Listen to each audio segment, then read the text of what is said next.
ayat favorit Gen Z, yaitu Quran surat Al-Kahfi surat 18 ayat 83 sampai 99.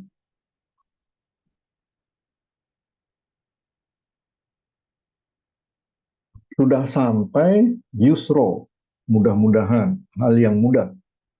Dan kita sekarang masuk ke di mana Zulkarnain itu melakukan sababa atau perjalanan menuju ke timur. Hatta iza balago matli al-samsi, hingga ketika sampai di posisi terbitnya matahari. Nah, terbitnya matahari ini dari timur. Wilayah paling timur adalah Indonesia. Wajadaha min duniha kauman. Dan dia mendapati terbit pada suatu kaum. Karena ada statement mingkuli ing sababa, in every single source, maka terjemahannya bahwa si tokoh akhir zaman ini punya beberapa kesempatan untuk melihat bahwa lingkungan yang dijalaninya itu terdiri dari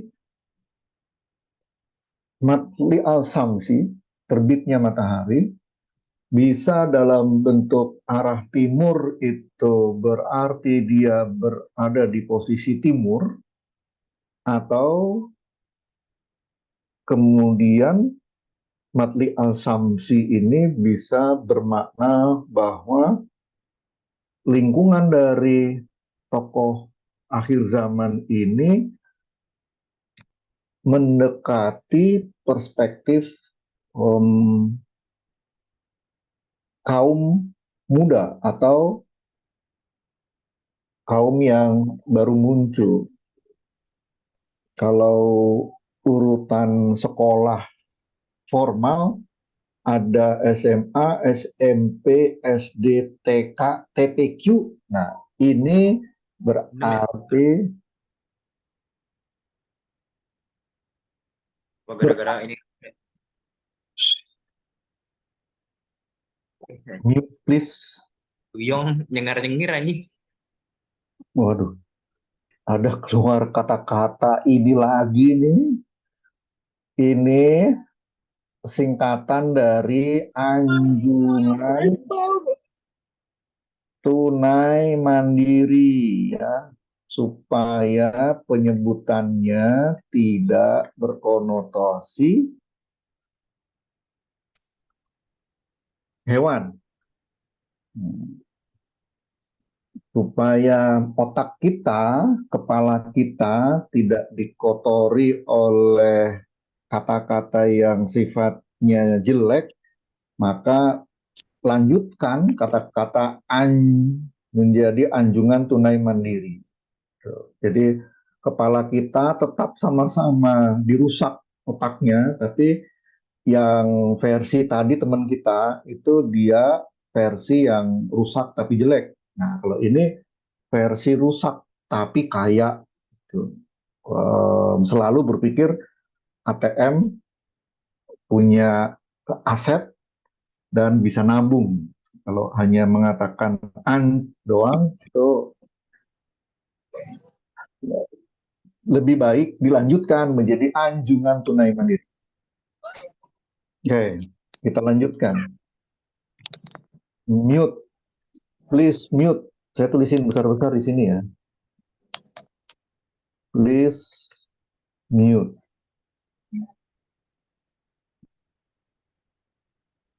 Hmm.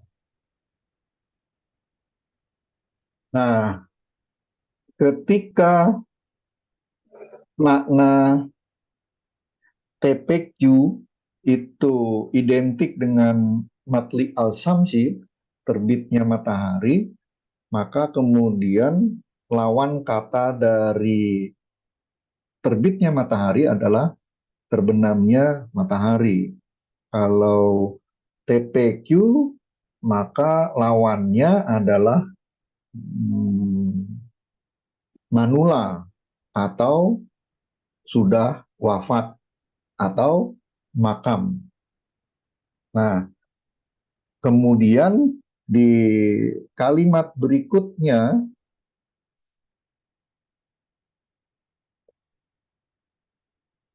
hatta idza balagha mati asamsi wa yadaha tatlu ala qaumilam min duniha sitro. Tidak kami buatkan satu pelindung bagi mereka dari matahari itu. Jadi ketika ada makna bahwa tokoh Islam ini punya kriteria, punya ciri khas in every single source, artinya setiap lingkungan yang dia lewati, dia jalani itu punya perspektif atau punya tanda-tanda yang bisa bermakna sebagai timur, wilayah timur di Indonesia. Saya tulis lagi ya, mute, mute,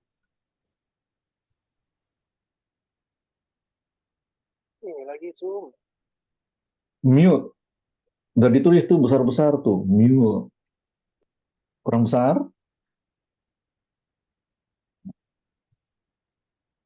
Udah ya. Oke, kita lanjutkan. Selain dari TPQ, juga berada di timur itu adalah Indonesia.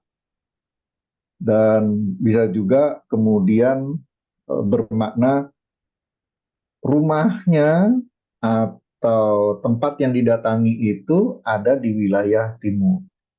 Wilayah timur jika ada wilayah baratnya. Kemudian dia mendapati terbitnya pada suatu kaum yang tidak kami buatkan suatu pelindung bagi mereka dari cahaya matahari itu. Bisa bermakna bahwa tokoh akhir zaman ini menemukan atau ketemu dengan kaum duafa atau adat yang masih punya kebiasaan tidak pakai baju seperti suku Asmat, suku Dani yang ada di Papua. Atau bisa juga perspektif yang lain yang dimaknai dari mendapati terbitnya pada suatu kaum yang tidak kami buatkan satu pelindung bagi mereka dari cahaya matahari itu adalah ada lingkungan yang kemudian um, lebih guyup dibandingkan dengan lingkungan yang lain. Jadi seolah-olah berada pada masyarakat, komunitas, RW yang kemudian satu sama lainnya itu saling kenal dan saling sapa. Jadi tidak ada batasan di antara mereka dibandingkan dengan kalau kita tinggal di Jakarta yang tidak kenal dengan samping kanan, samping kiri, depan belakang. Nah, ini berada pada lingkungan yang setiap rumah tuh kenal, setiap rumah tuh bisa tahu siapa saja yang ada di situ. Nah, maka kemudian tanda-tanda ini menjadi ciri khas atau kriteria kalau kita bisa menemukan tokoh akhir zaman itu yang dia berada di timur, lalu kemudian punya lingkungan TPQ dan punya lingkungan yang terkait dengan em, komunitas yang masih bisa bersapa, bertegur sapa. Nah, bisa jadi itu adalah tambahan informasi dari um, si Zulkarnain itu. Lalu ayat berikutnya, kadzalik, demikianlah wakot lakot ahadna bima ladai kubro. Sungguh kami mengetahui segala sesuatu yang ada padanya. Bahasa mudahnya adalah ilmu kami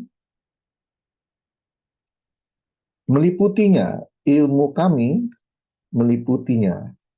Ilmu kami sama dengan Zulkarnain. Atau si Zulkarnain ini bisa menemukan kunci dari Quran.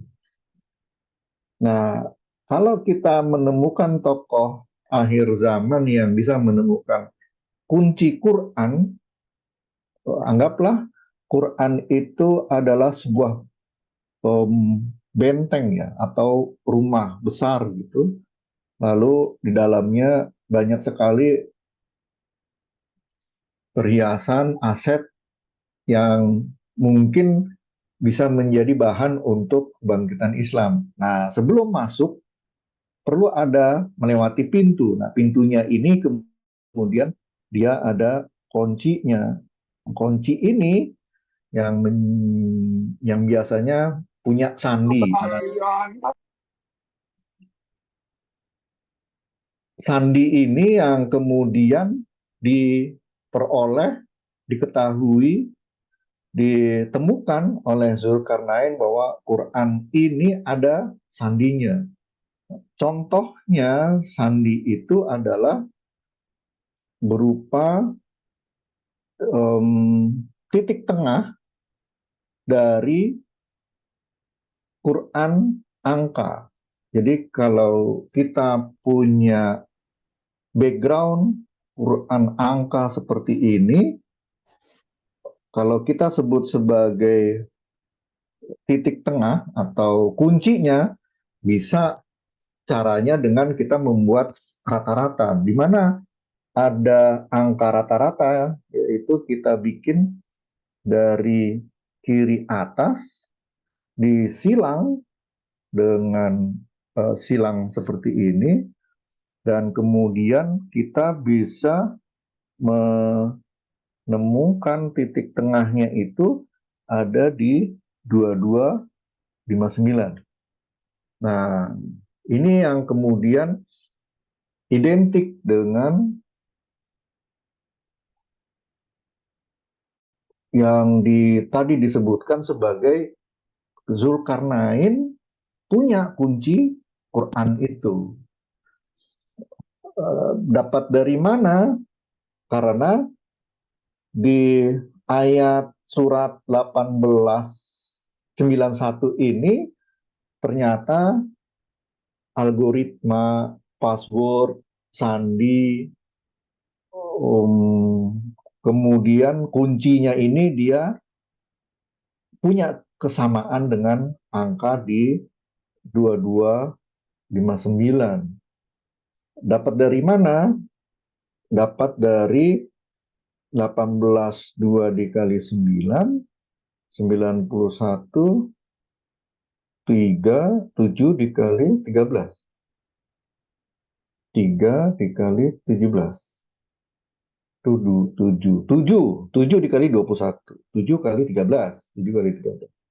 Nah, si 2259 ini punya limanya yang terdiri dari 319, angka di tangan kita yang ada lagunya, kelingking jari manis, jari tengah, 3. Nah, 319 ini tercover di angka yang dicoret ini nih. Dan sisanya 72 ini merupakan cabang dari 9, terdiri dari 2 dan 7. Lalu kemudian 22-nya atau 4 ini merupakan bukti bahwa Quran yang dicari kuncinya itu adalah Quran yang berbentuk segi empat seperti ini. Nah, kemudian ayat berikutnya, summa atba'a sababa. Kemudian dia mengikuti jalan yang lain. Dia menempuh landmark yang lain. Dia menempuh sumber source yang lain. Nah, ini adalah ayat semester 3, ayat Gen Z. Hatta idza balago baina sadain. Ketika dia sampai di antara dua gunung. Dua gunung ini kalau dihubungkan dengan AI bisa jadi maknanya adalah flowchart yes or no. Kalau versi Zulkarnain yang sedang membebaskan daerah yang ada Ya'juj Ma'jujnya, dua gunung ini merupakan daerah yang didiami oleh Uighur. Jadi di tengah sini ada kaum namanya Uighur. Kaum Uighur ini dibasmi, dicuci otak oleh Cina, dan mereka hanya tahu bahwa Uighur itu bisanya berbahasa Mandarin, tidak bisa berbahasa Uighur itu sendiri. Sehingga konteks kalau dilihat perspektifnya dari Zulkarnain ketika beneran mau membebaskan Uighur, maka kalimatnya adalah dia mendapati di balik keduanya, di balik gunung itu, suatu kaum yang hampir tidak memahami pembicaraan. Artinya Uighur itu bahasa yang dimiliki ternyata sudah hilang dan diganti dengan Mandarin. Ketika ditanya dalam bahasa Uighur,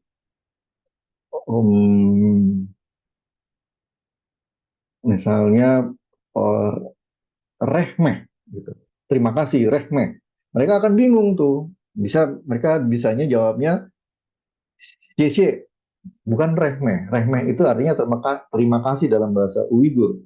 Tapi mereka bisanya malah CC. Nah, ini yang kemudian dikembalikan posisinya, bahasa Mandarin itu pelan-pelan dihapuskan, lalu dipulihkanlah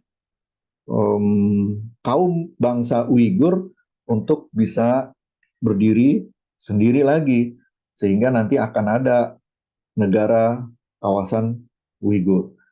Kalau versi AI, maka kita lihat konteksnya ketika sampai di antara yes or no,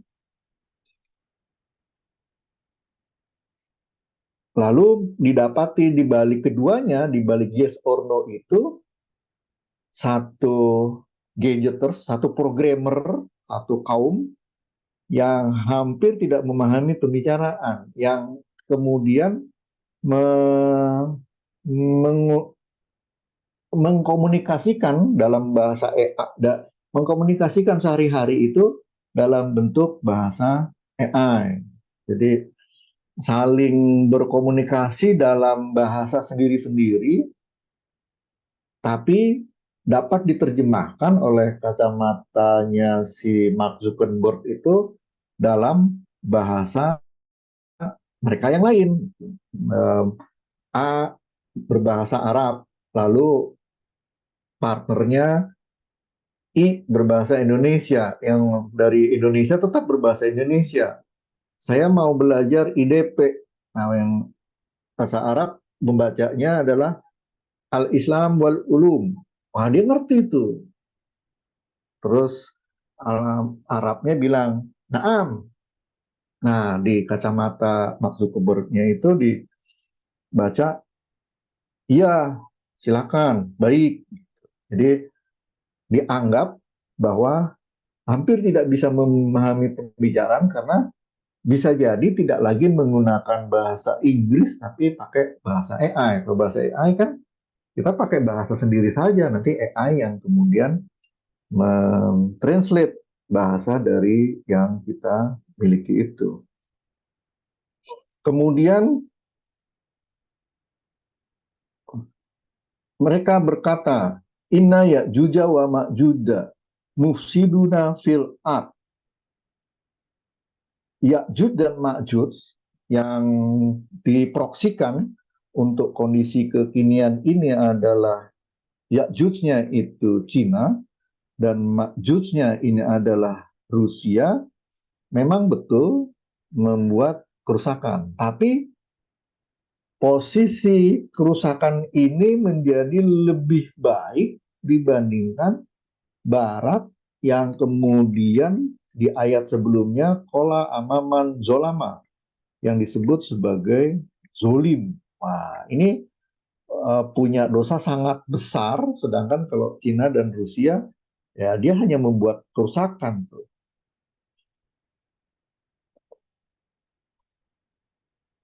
Inna ya jujam wajah musidina fil athal naja ala khurjan ala antaj al bainana wa bainakum saddan. Kola amam bolehkah kami memberimu imbalan agar engkau membuatkan tembok penghalang antara kami dan mereka.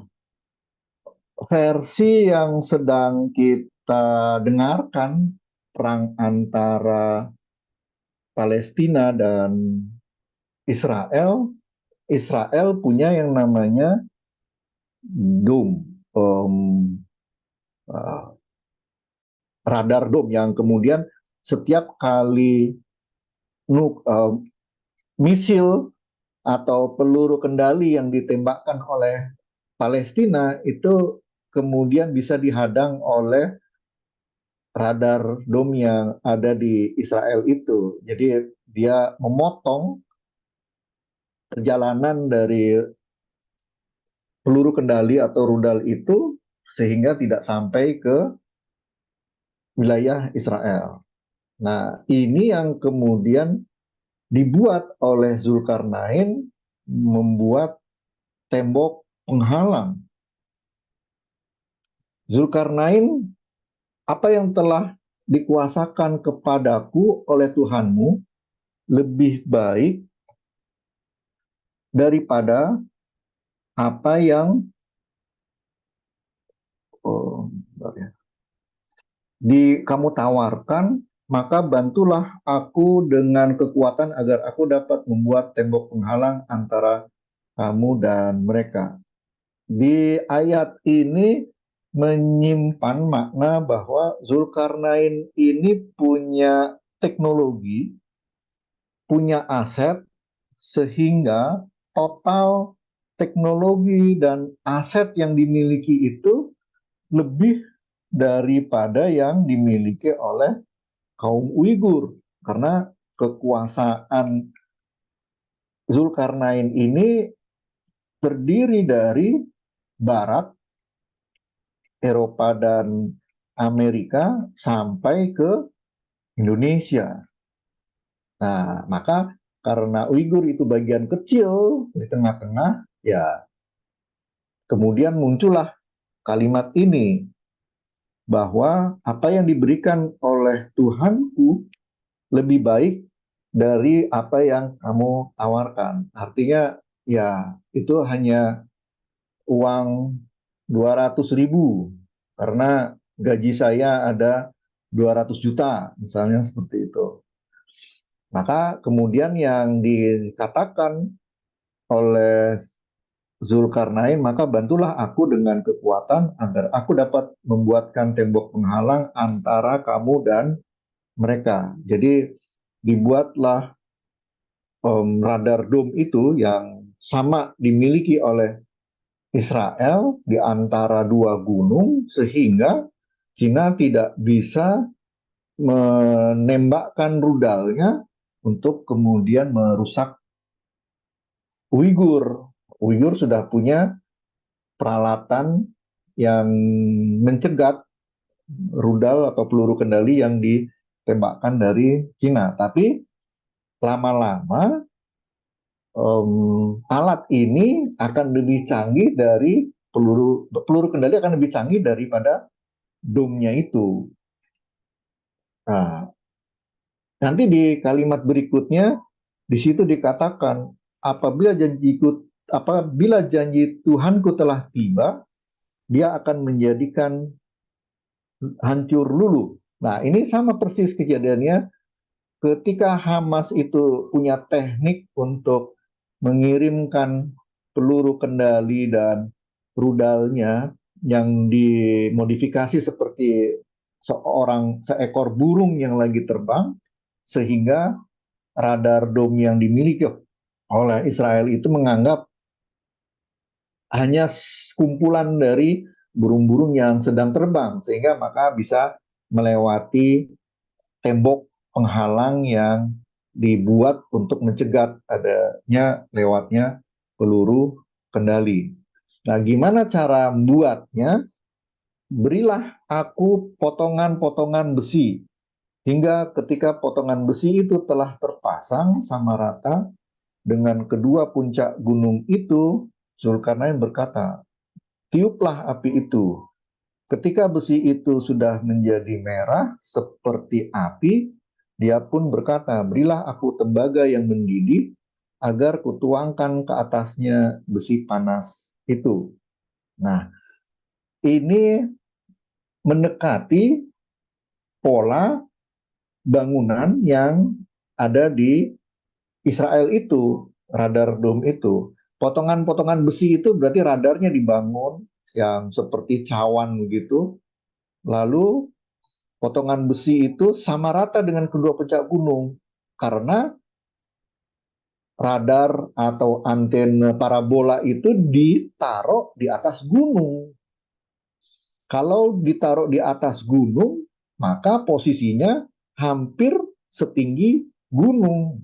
Kalau kita lihat di puncak atau di gunung-gunung kan suka ada menara telekomunikasi, menara telkom atau parabola, karena untuk menangkap paling baik frekuensinya, gelombangnya itu ada di atas gunung.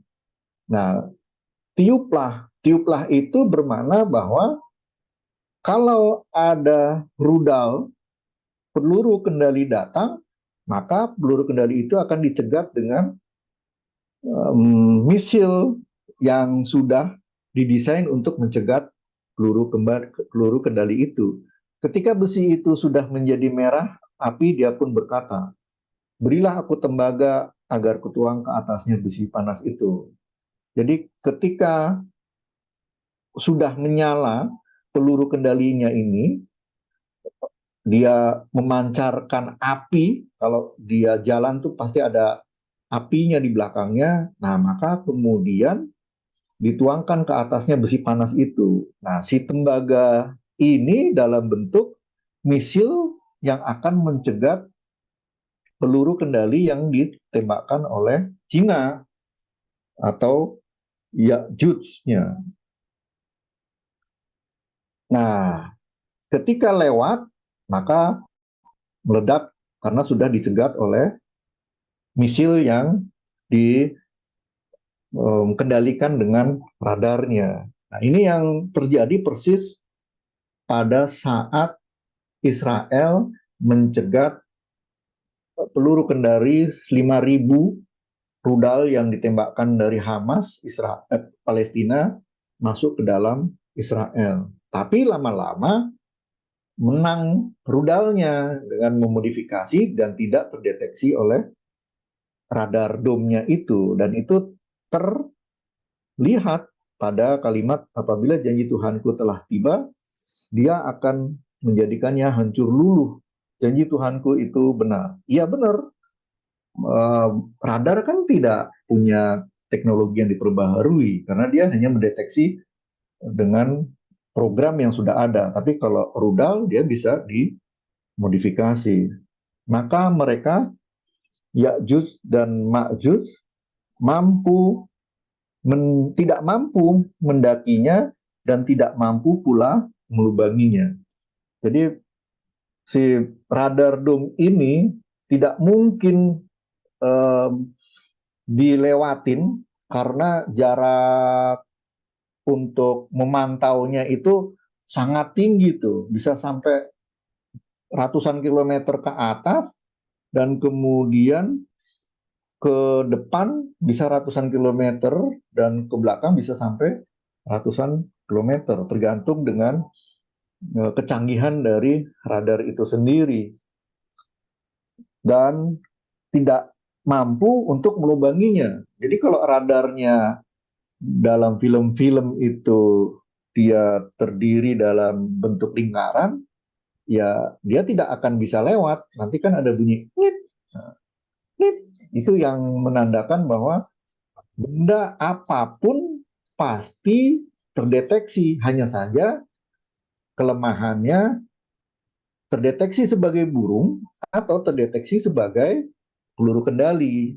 Jadi nanti di layar itu tetap bisa terdeteksi, tidak bisa masuk untuk membolonginya. Nanti dia berputar, lalu kemudian di sini ada, jadi dia nggak bisa tuh mau lewat darat, permukaan, ya tetap nanti terdeteksi, gitu. Jadi artinya dia tidak bisa membolongi radar ini, dan ini yang kemudian dituliskan oleh Allah, maka mereka tidak mampu mendakinya dan tidak mampu pula melubanginya, sehingga Uighur itu sukses atau berkesinambungan untuk kembali menjadi sebuah bangsa yang punya bahasa dengan tulisan Arab. Hanya saja artinya tidak seperti bahasa Arab, tapi disesuaikan dengan Arab Uighur, sama seperti Arab Melayu. Kita dulu punya ini Ibu Budi, maka kita nulisnya dalam bentuk bahasa Arab tuh. Ini Ibu Budi. Seperti ini. Nah, ini yang dilakukan oleh Uighur.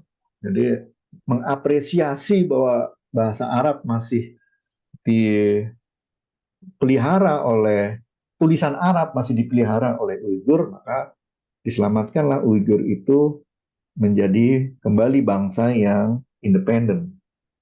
Dan dia, Zulkarnain, berkata, tembok ini adalah rahmat dari Tuhanku. Versi dulu namanya tembok, tapi kalau versi yang sekarang ini namanya radar dome. Apabila janji Tuhanku telah tiba, dia akan menjadikannya hancur luluh. Janji Tuhanku itu hancur. Itu benar. Hancur luluh ini bermakna bahwa dia bisa memanipulasi bahwa titik-titik yang hadir itu tidak lagi dikenal sebagai peluru kendali, tapi dikenal sebagai burung yang sedang terbang. Dan kemudian radar ini lalu diketahui posisinya dan satu-satu, terus kemudian kena peluru kendali yang ditembakkan oleh Cina itu. Pada hari itu kami biarkan sebagian mereka berbaur dengan sebagian yang lain. Apabila sangkakala ditip lagi, kami benar-benar akan mengumpulkan mereka seluruhnya. Jadi nanti pada akhirnya semuanya yang pemenang dan pengalah, winner dan loser, nanti akan bertemu di ujung sana, di akhirat sana. Dan pada saat itulah kemudian pahala dan dosa dipertimbangkan untuk mana yang bisa masuk surganya Allah, jannahnya Allah, dan kemudian mana yang tidak. Oke, itu penjelasannya. Sekarang kita masuk ke tanya jawab. Octavia Nurhalisa Hasnan, silakan.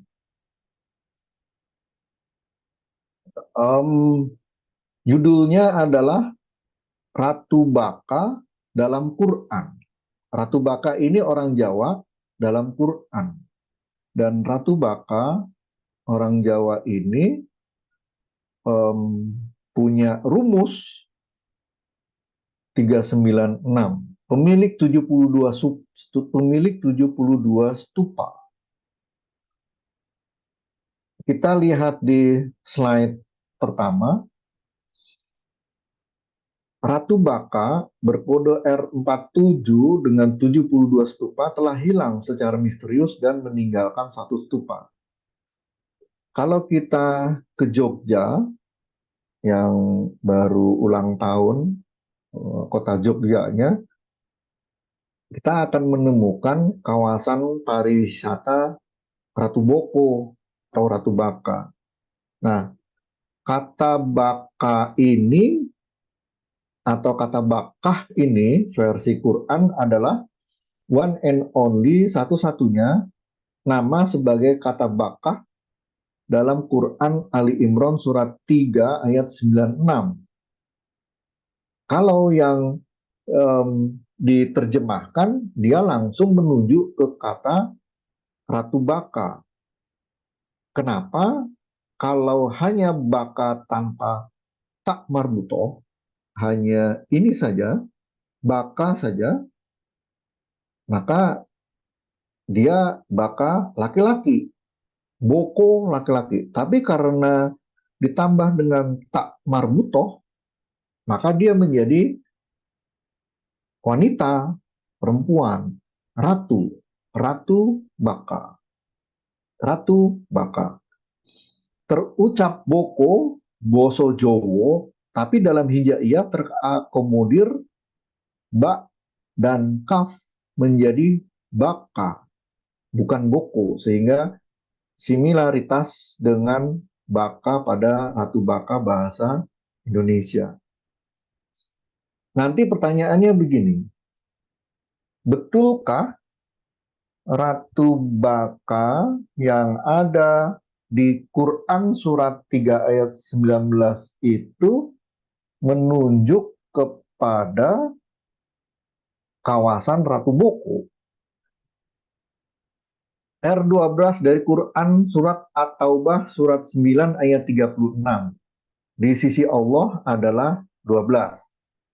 R47 dari Quran Al-Hijr surat 15 ayat 87. Dari kata 7 dan Quran.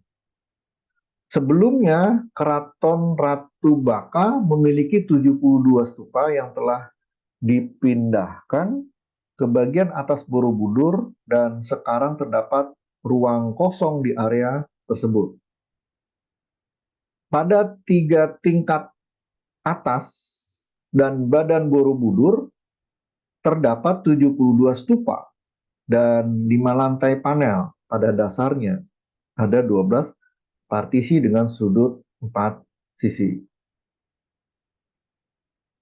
Secara teori, Baka adalah sejarah kerajaan terdahulu, nama ratu di Nusantara dengan keraton yang hilang. Bakah, kata di ayat surat 3 Ali Imran ayat 96, merupakan kata benda terdiri dari huruf hijaiyah, ba, kaf, dan tak marbutoh. Tak marbutoh merujuk pada nama female, sehingga membentuk kata baka perempuan atau baka ratu. Ada teori menyebutkan R12 sebagai pola dasar sederhana, R47 merupakan refleksivitas yang lebih kompleks. Secara metodologi, objek riset ini adalah stupa Ratu Baka, Quran Ali Imran 396, dan 72 stupa. Penelitian ini bersifat deskriptif analitis yang berasal dari data jurnal buku, kitab suci, media elektronik dengan pendekatan formulasi. Metode yang digunakan refleksivitas,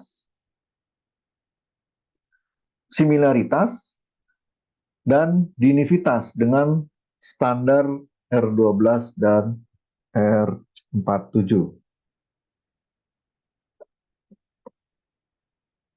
Ini dia inti dari Ratu Boko. Nanti pertanyaannya, betulkah Quran itu menyebut Ratu Boko? Jangan-jangan ada Boko yang lain. Ini ayatnya. Inna awalum baiti wudi'a linnasi lallati bibakkah mubarakah wa hudan lil alamin.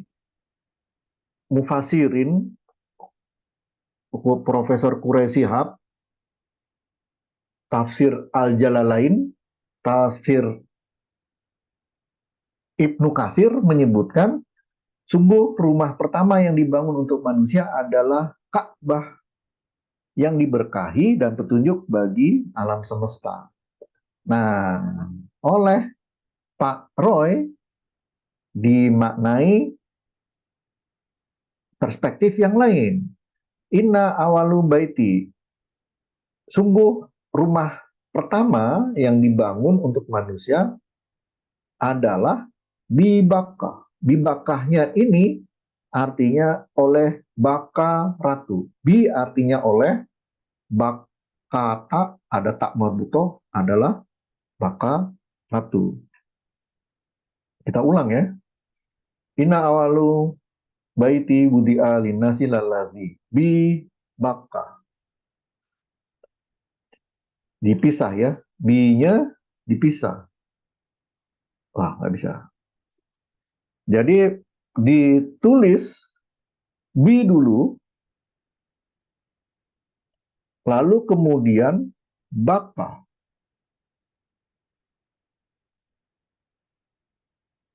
Bi-nya oleh.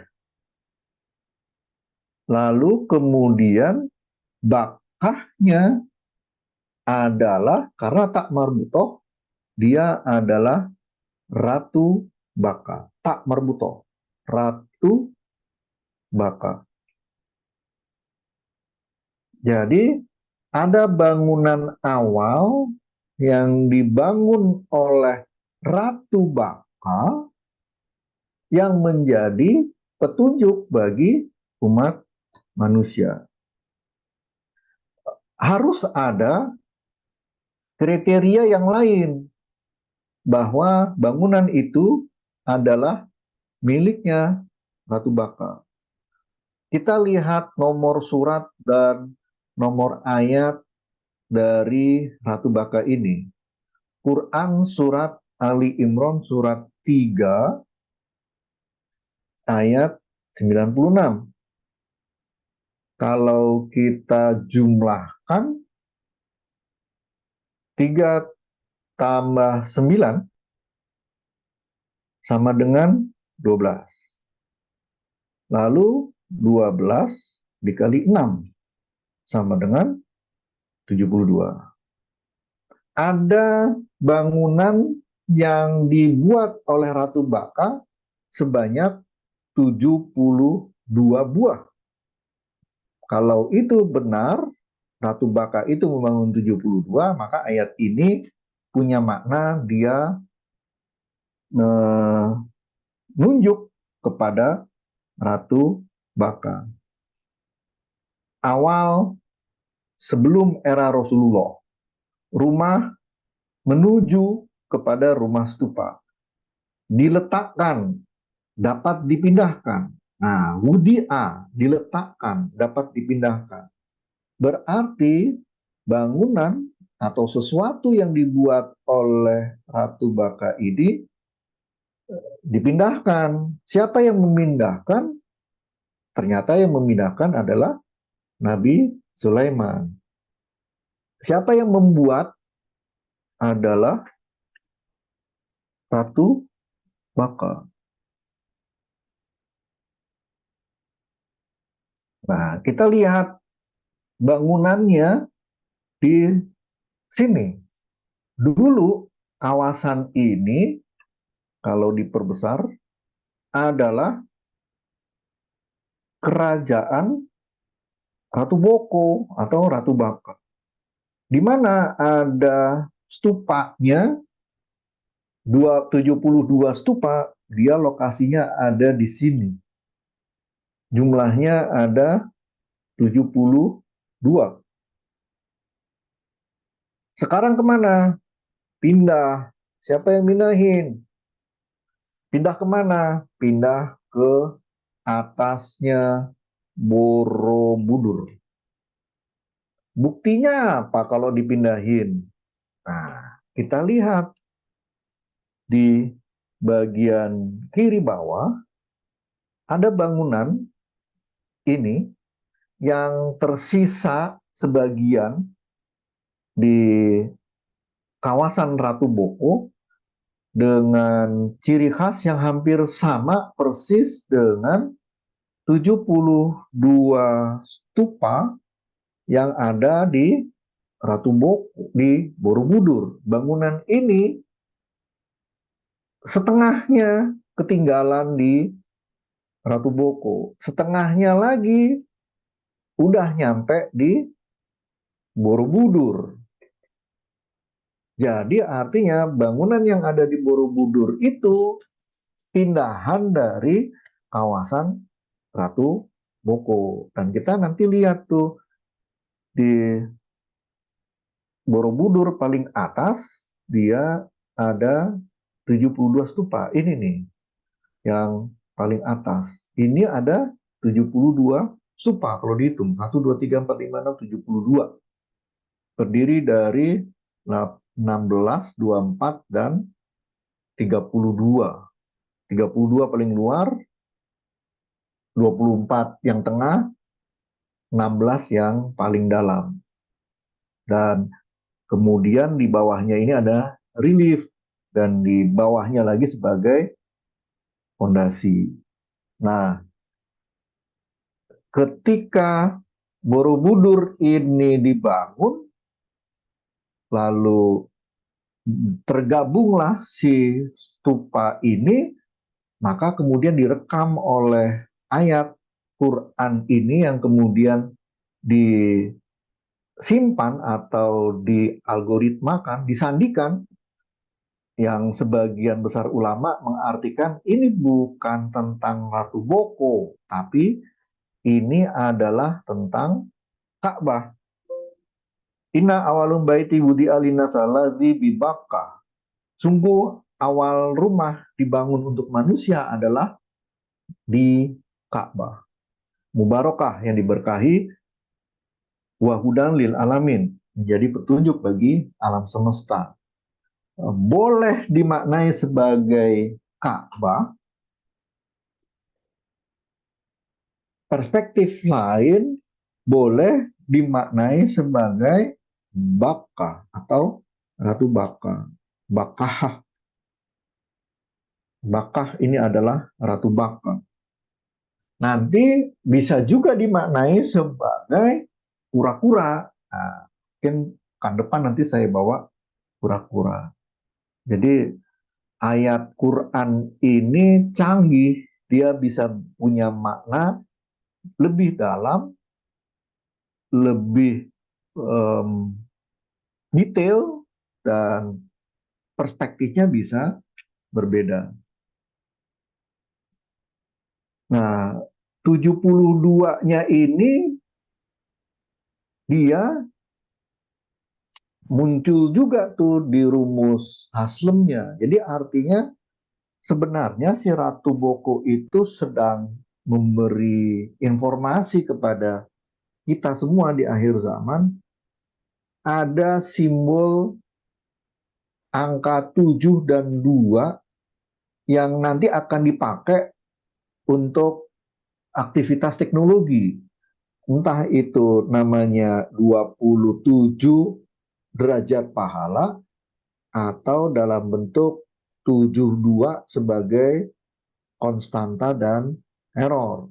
Nah, maka si Ratu Boko itu menyimpan simbol teknologi itu dalam angka 72 dan dimaknai oleh generasi AI bisa menjadi 2 dan 7 atau 7 dan 2. Artinya kalau kita melihat ada angka 72, ini sebenarnya kutipan dari angka 472319. Sehingga Ratu Boko itu kalau dia meneruskan riset 72 stupanya, ya ujungnya ada makna haslem itu sendiri. Cuman karena kemudian terhenti karena stupanya sudah dipindahkan, ya baru sampai di dua digit ini, yang 319-nya belum ditemukan atau mungkin sudah ditemukan di bagian lain dari kawasan Ratu Boko.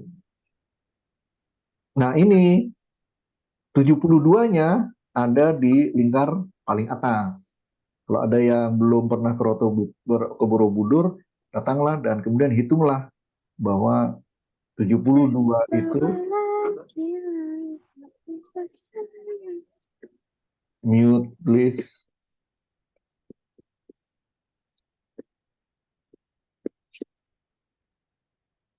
Oke, kita lanjutkan.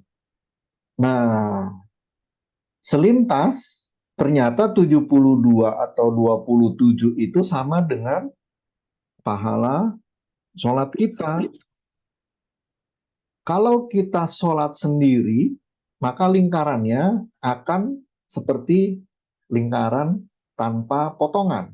Tapi kalau kita sholat berjamaah, lingkarannya bisa memotong, dan potongannya itu akan membentuk lingkaran-lingkaran kecil lagi berjumlah 7 dalam sebuah kelompok atau dalam sebuah lingkaran.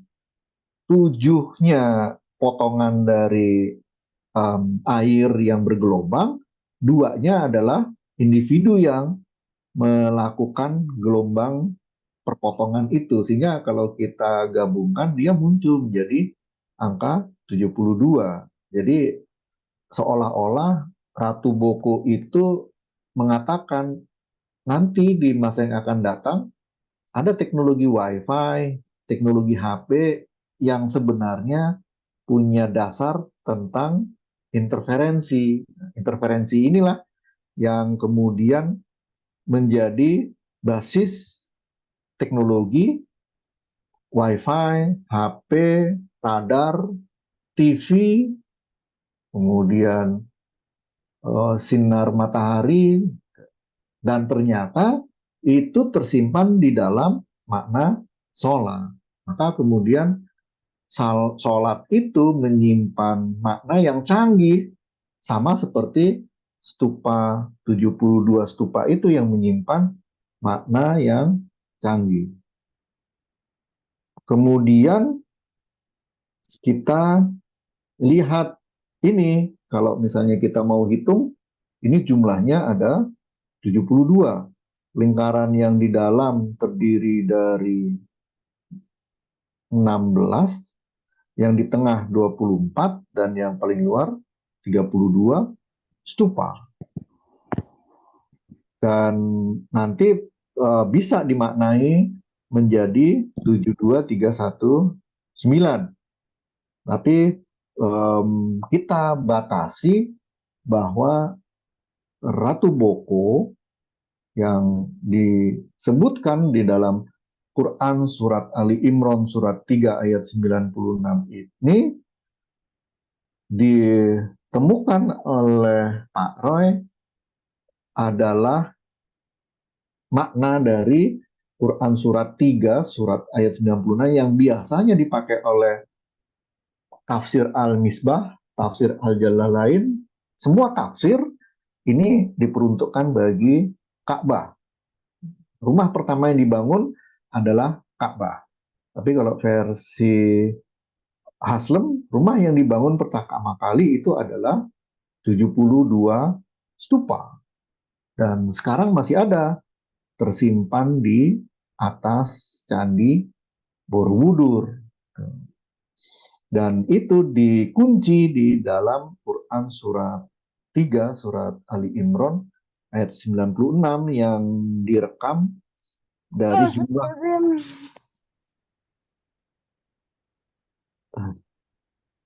Tulis ya.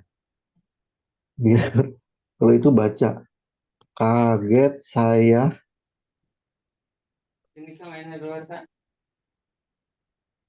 Kaget saya apa? Ya itu teriak-teriak barusan. Kan kedengaran sekali itu kalau pakai headset. Di mute, di mute.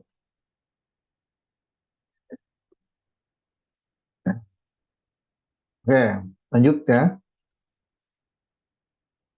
Nah, kemudian sekarang kita mau masuk ke breakout room. Pertanyaannya saya ketikkan di bawah ya.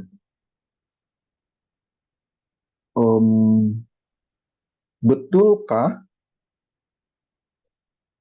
Ratu Ratu Baka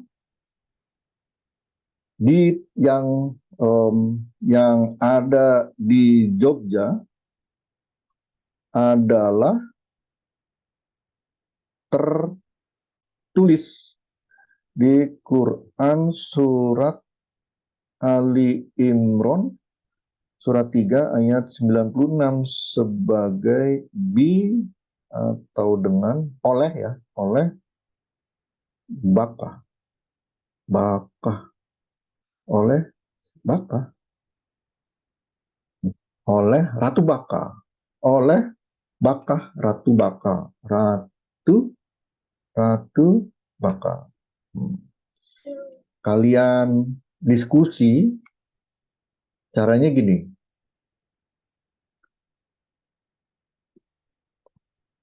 Kelompok 1 dari semester 7 yang kelompok terakhir ya, bukan yang kelompok pertama, kelompok terakhir yang mengerjakan hasil review.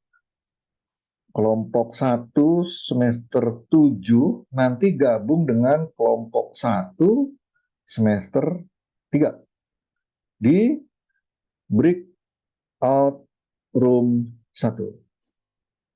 Waktunya 15 menit. Setelah itu balik ke ruang utama, masing-masing kelompok ngomongin presentasi ya, nggak usah presentasi, menceritakan kembali hasil diskusi.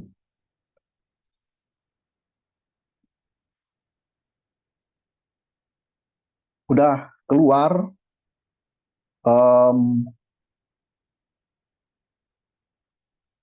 ruangannya, ada 16 ruangan, nanti bisa dipilih tuh kelompok 1. Oh ya, nomor kelompok itu tidak berubah. Sorry ya, maksudnya kelompok itu kelompok 1, bukan kelompok papernya. Ya, maaf. Maksudnya adalah kelompoknya, bukan nomor paper. Kelompoknya, saya tulis ya. Nomor kelompok, bukan nomor paper. Nah, oke. Kita mulai dari sekarang. Betulkah Ratu Baka yang ada di Jogja adalah tertulis di Quran surat Ali Imran surat 3 ayat 96 sebagai oleh Baka Ratu Baka. Nomor kelompok ya, bukan nomor paper. Kelompok 1 semester 7 gabung di breakout room 1. Pakainya kelompok yang terakhir ya. Kelompok 1 periksa paper 2 berarti kelompoknya kelompok terakhir tuh. Nomor kelompok enggak, kelompok 1. Oh iya, oke. Ya udah.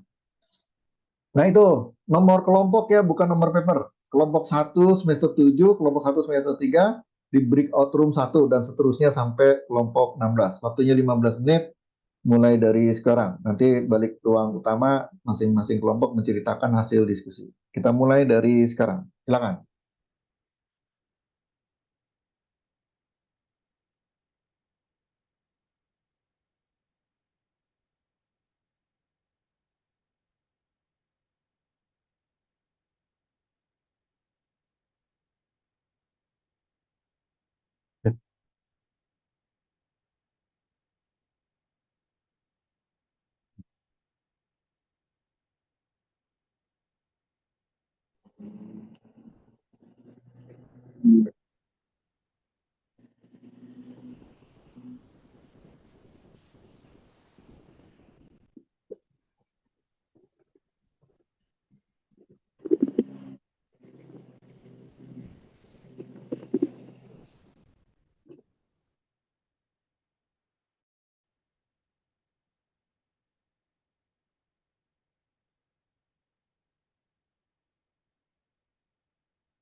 Dua menit lagi yang tidak join, saya tanya-tanya di sini, di ruang tamu.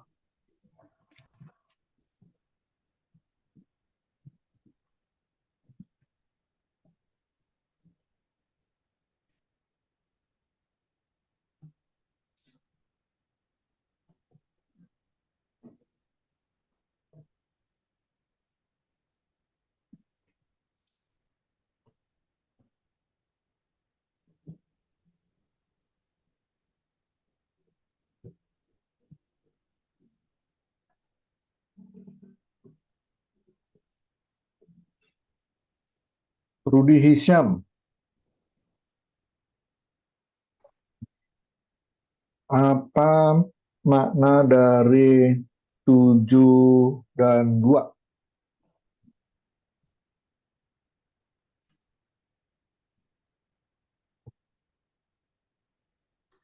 Rudi Hisham, apa makna 7 dan 2?